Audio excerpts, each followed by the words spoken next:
Halo, assalamualaikum warahmatullahi wabarakatuh. Halo teman-teman, bertemu kembali bersama saya Ifta Baladina.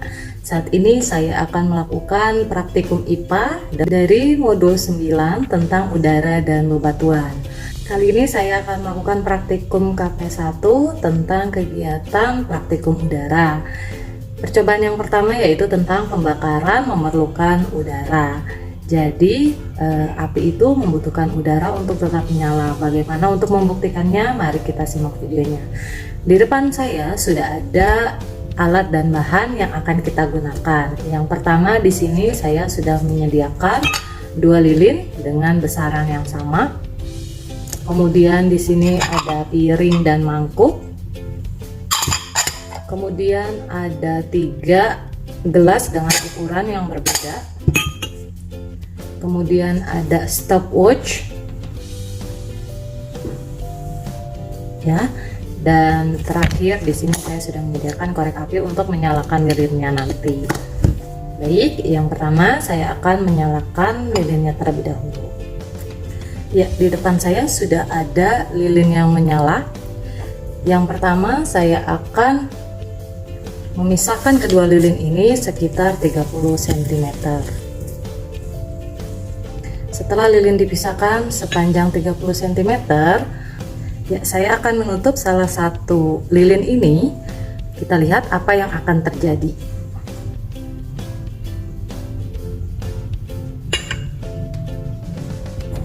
Kita setel waktunya. Lilin pada bagian yang ditutupi oleh gelas akan mati. Baik, selanjutnya saya akan mengulang praktek seperti tadi sebanyak 5 kali dengan menggunakan 3 macam gelas yang berbeda. Saya akan menghitung waktunya. Menggunakan stopwatch. Baik, yang pertama,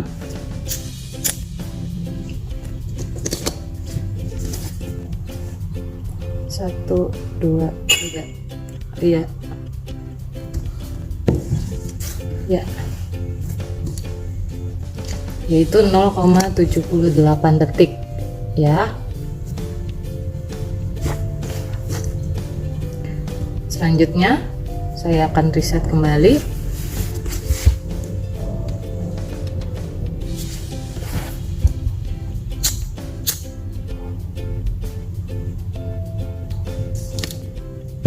Kita akan gunakan ini terlebih dahulu.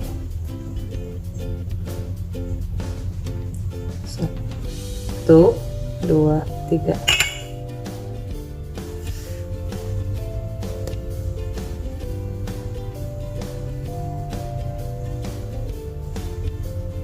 Ya. Ya, dengan gelas yang cukup besar dapat memakan waktu cukup lama, yaitu 11 detik. Selanjutnya saya akan menggunakan gelas yang berbeda, yaitu gelas kaki. Kita mulai dari sekarang.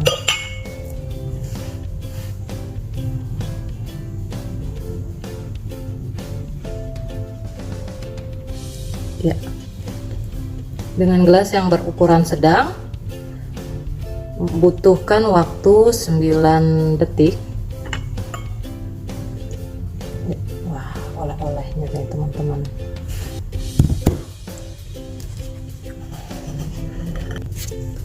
Ya, kita gunakan kembali gelas yang besar ini untuk kedua kalinya. Apakah waktunya akan tetap sama?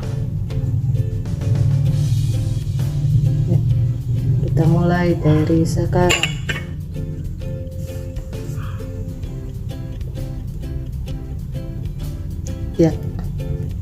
Ya, kali ini hanya membutuhkan waktu sebanyak 6 detik.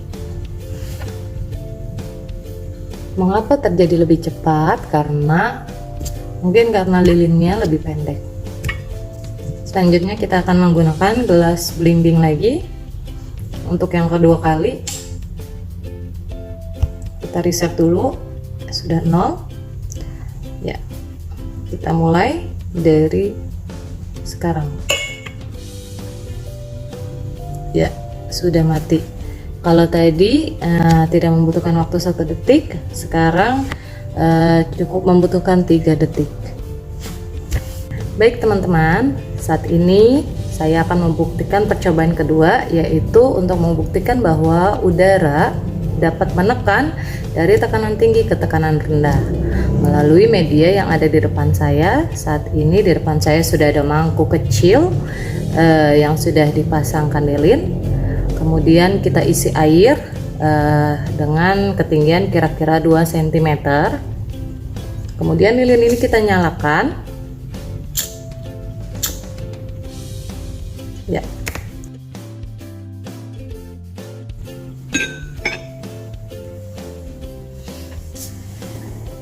Ya, bisa kita lihat bahwa air tersedot oleh gelas karena adanya tekanan dari udara dalam gelas. Jadi air mengumpul di dalam gelas. Mari kita lihat, kita keluarkan air yang ada di dalam gelas. Nah, seperti itu teman-teman.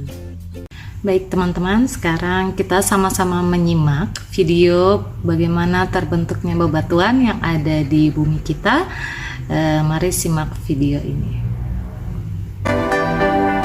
Berdasarkan proses terjadinya, batuan dapat diklasifikasikan menjadi 3 jenis, yaitu batuan beku, sedimen, dan batuan malihan.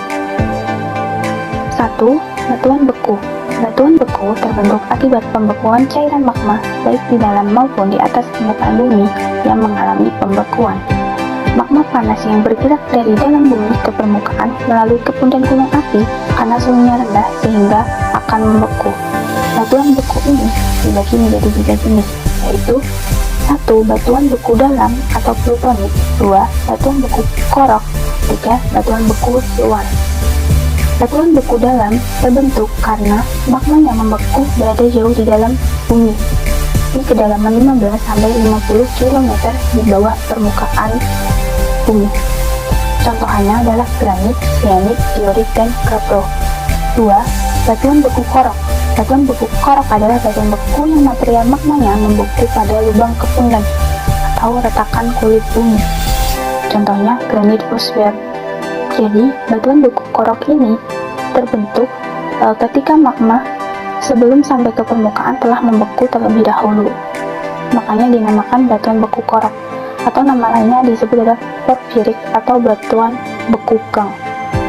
3. Batuan beku luar atau lelehan atau efusif. Batuan beku luar adalah batuan beku yang material magmanya mengalami pembekuan di permukaan bumi. Contohnya adalah riolit, traktit, andesit, dasit, basalt, obsidian, korea, dan pumice. 2. Batuan sedimen. Batuan sedimen atau endapan adalah batuan yang terbentuk karena proses pengendapan material hasil erosi. Material batuan endapan terdiri dari berbagai jenis partikel.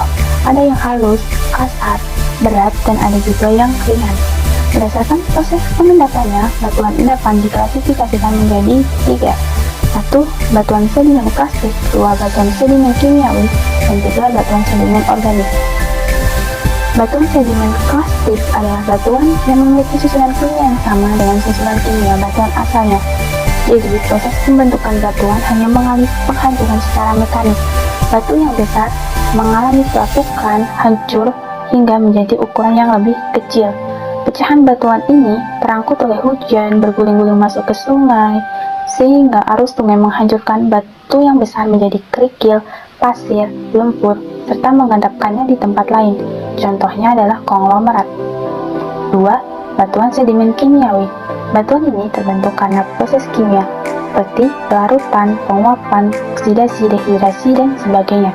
Hasil pengendapan secara kimiawi ini contohnya adalah batu kapur, di mana hujan yang mengandung CO2 atau karbon dioksida yang terjadi di gunung kapur, kemudian air hujan ini merasap ke dalam diakas atau retakan halus batu gamping CaCO3.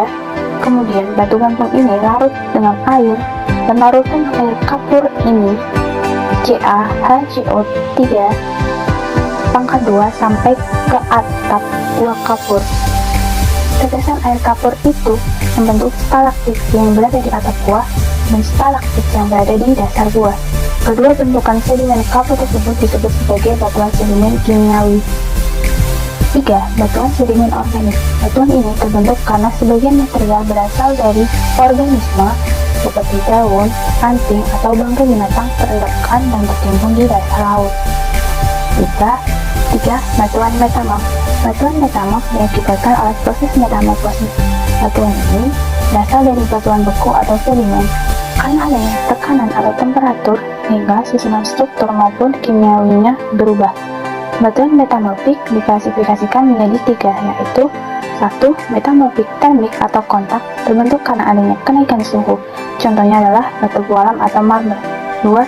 Metamorfik dinamik, terbentuk karena adanya tekanan tinggi yang biasa disebut sebagai tenaga tektonik. Jenis batuan ini terjadi karena adanya suatu patahan atau lipatan. Contohnya batu sabak dan batu bara. 3. Metamorfik termik pneumotilik, terbentuk karena adanya kenaikan suhu disertai masuknya sebagian magma ke dalam batuan seperti azurit, topas, dan turmalin. Itulah klasifikasi batuan berdasarkan proses terjadinya. Oh ya, semoga informasinya bermanfaat ya.